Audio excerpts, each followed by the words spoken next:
Assalamualaikum warahmatullahi wabarakatuh. Kami dari kelompok 6 akan mempresentasikan hasil diskusi kami mengenai mata kuliah Filsafat Ilmu oleh Bapak Dr. Ali Asmar MPD mengenai sejarah timbulnya filsafat dan karakteristiknya. Kelompok kami terdiri dari 4 orang, di mana saya Taufik Hidayat sebagai moderator dan juga pemateri pertama, lalu ada Zulfitriawati sebagai pemateri kedua, lalu ada Sylvia Desela sebagai pemateri ketiga, dan ada Yan Rizal Putra sebagai naskah dan juga editing. Nah, pada kesempatan kali ini saya akan menjelaskan mengenai yang pertama, yaitu latar belakang apa itu filsafat. Filsafat merupakan induk dari semua ilmu pengetahuan dan juga merupakan ilmu yang membahas tentang persoalan kebenaran hakiki. Nah, pada saat ini, filsafat juga dikatakan sebagai ilmu yang bersifat eksistensial. Artinya, dia sangat berhubungan erat dengan kehidupan kita sehari-hari. Bahkan, justru filsafatlah yang jadi motor penggerak kehidupan kita sehari-hari, baik sebagai manusia pribadi maupun sebagai manusia kolektif dalam bentuk sesuatu masyarakat atau bangsa.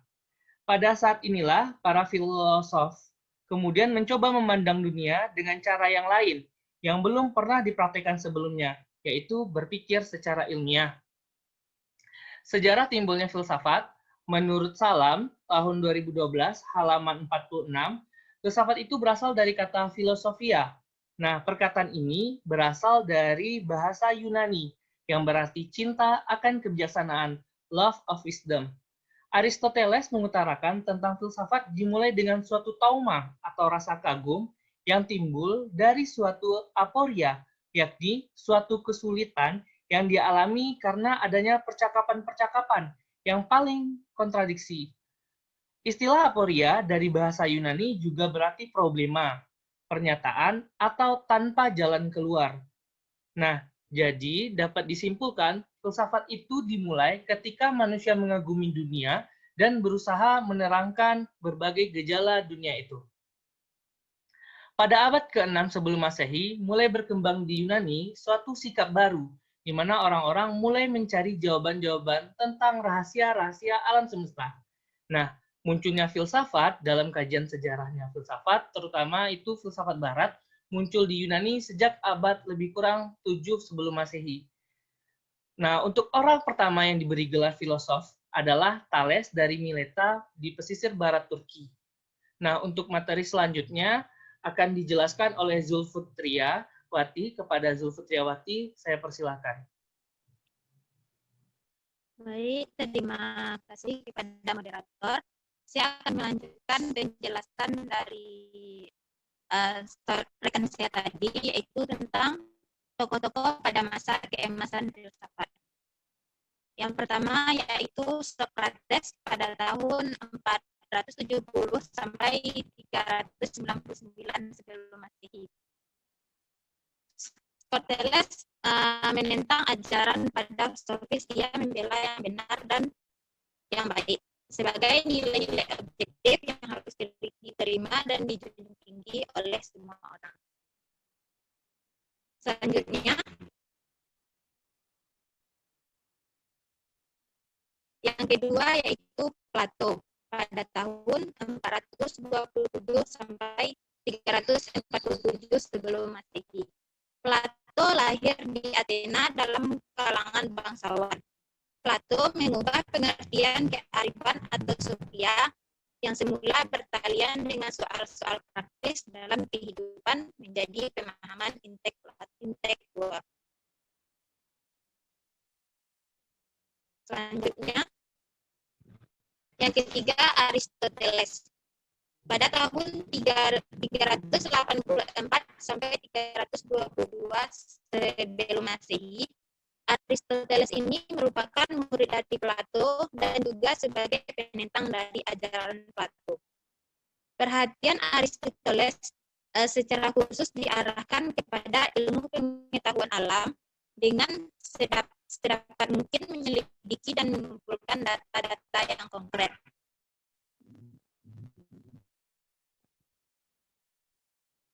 timbulnya filsafat pada diri manusia menurut Salam ini ada di dalam buku Salam tahun 2012 halaman 8. Yang pertama yaitu manusia adalah ens metafisicum. Di sini disebutkan menurut Aristoteles manusia artinya makhluk yang menurut kodratnya bersifat berfilsafat. Yang kedua, filsafat bersifat eksistensial. Maksudnya di sini yaitu filsafat sifatnya erat dengan hubungan sehari-hari dalam kehidupan manusia. Yang ketiga, permulaan filsafat adalah keheranan. Permulaan filsafat dalam keheranan dengan suatu rasa trauma atau kagum yang timbul, yakni suatu kesulitan problema yang dialami karena adanya kontradiksi dalam kehidupan.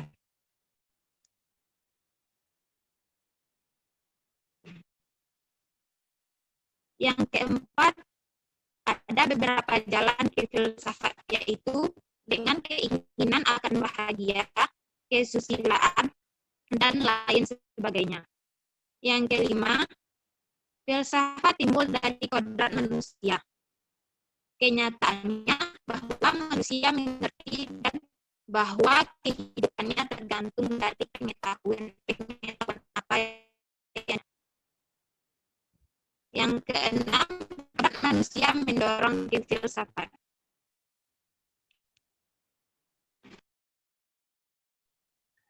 Terima kasih kepada Zulfitriawati. Materi selanjutnya akan dijelaskan oleh Sylvie Desela. Kepada Sylvie Desela, kami persilakan. Terima kasih kepada moderator. Baiklah, saya akan melanjutkan menjelaskan materi selanjutnya, yaitu tentang karakteristik filsafat. Sesuai dengan definisi Endang, bahwa filsafat adalah meliputi tentang hakikat semua yang ada secara radikal, integral, dan sistematis. Dari pengertian tersebut secara tidak langsung telah dijelaskan tentang karakteristik filsafat yang meliputi radikal, integral, dan sistematis. Berfilsafat adalah berpikir, namun tidak semua berpikir adalah berfilsafat. Berpikir filsafat mempunyai karakteristik atau ciri-ciri khusus. Yang pertama yaitu radikal. Filsafat berarti berpikir radikal. Filsuf adalah pemikir yang radikal. Karena berpikir secara radikal, ia tidak akan pernah berhenti hanya pada suatu wujud realitas tertentu. Keradikalan berpikirnya itu akan senantiasa mengobarkan hasratnya untuk menemukan realitas seluruh kenyataan, berarti dirinya sendiri sebagai suatu realitas telah termasuk ke dalamnya, sehingga ia pun berupaya untuk mencapai akar pengetahuan tentang dirinya sendiri. Nah, telah jelas bahwa artinya berpikir radikal bisa diartikan berpikir sampai ke akar-akarnya, tidak tanggung-tanggung, sampai kepada konsekuensinya yang terakhir. Berpikir itu tidak setengah-setengah, tidak berhenti di jalan, tetap terus sampai ke ujungnya. Nah, berpikir radikal ini tidak berarti hendak mengubah, membuang, atau menjungkir balikan segala sesuatu, melainkan dalam arti sebenarnya, yaitu berpikir secara mendalam untuk mencapai akar persoalan yang dipermasalahkan. Berpikir radikal justru hendak memperjelas realitas. Yang kedua yaitu integral. Integral yang berarti mempunyai kecenderungan untuk memperoleh pengetahuan yang utuh sebagai suatu keseluruhan, atau filsafat memandang objeknya secara integral. Yang ketiga yaitu sistematis. Sistematis di sini artinya susunan dan urutan atau hierarki, juga kaitan suatu masalah dengan materi atau masalah lain yang terdapat pada filsafat. Lantas, apa yang dimaksud dengan materi atau permasalahan filsafat dan bagaimana susunan dan hubungan satu masalah dengan masalah yang terjadi. Nah, menurut Lengfeld 1959 mengajukan 3 masalah pokok dalam filsafat yang melahirkan jenis-jenis filsafat. Disebut dengan problematika filsafat. Ketiga masalah tersebut antara lain, yang pertama, masalah mengenal dan mengetahui atau cognition. Yang kedua, masalah segala sesuatu atau metafisika. Yang ketiga, masalah penilaian dan aksiologi. Nah, selanjutnya, ciri-ciri filsafat. Menurut Clarence E. Lewis, seorang ahli logika mengatakan bahwa filsafat itu sesungguhnya suatu proses refleksi dari bekerjanya akal. Sedangkan sisi yang terkandung dalam proses refleksi adalah berbagai kegiatan atau problema kehidupan manusia. Kegiatan atau problem tersebut terdapat beberapa ciri yang dapat mencapai derajat pemikiran filsafat, yaitu yang pertama, sangat umum dan universal. Nah, pemikiran filsafat mempunyai kecenderungan sangat umum dan tingkat keumumannya sangat tinggi, karena pemikiran filsafat tidak bersangkutan dengan objek-objek khusus. Akan tetapi, bersangkutan dengan konsep-konsep yang sifatnya umum, misalnya tentang manusia, tentang keadilan, dan tentang kebebasan yang lainnya. Yang kedua yaitu tidak faktual. Tidak faktual di sini dengan kata lainnya adalah spekulatif, yang artinya filsafat membuat dugaan-dugaan yang masuk akal mengenai sesuatu dengan tidak berdasarkan ada bukti.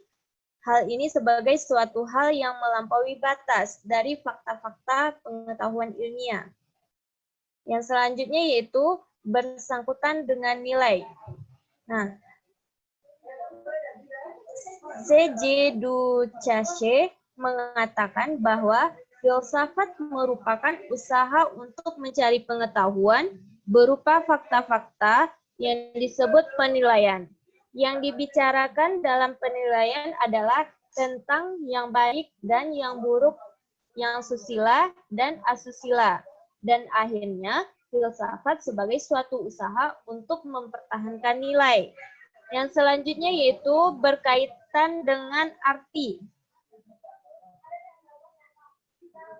Seperti yang telah dijelaskan tadi, bahwa nilai selalu dipertahankan dan dicari sesuatu yang bernilai tentu di dalamnya, penuh dengan arti.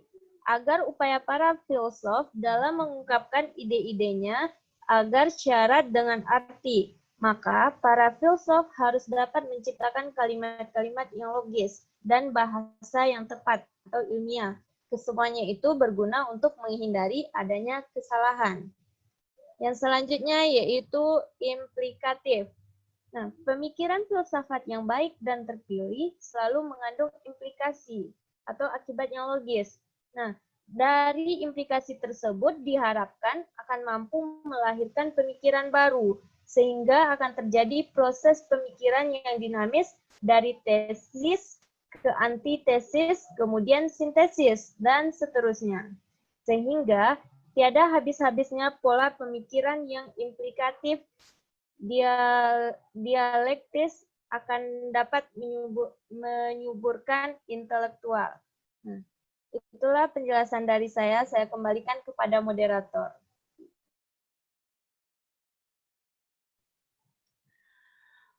Terima kasih kepada Sylvie Desela yang telah menjelaskan materi terakhir.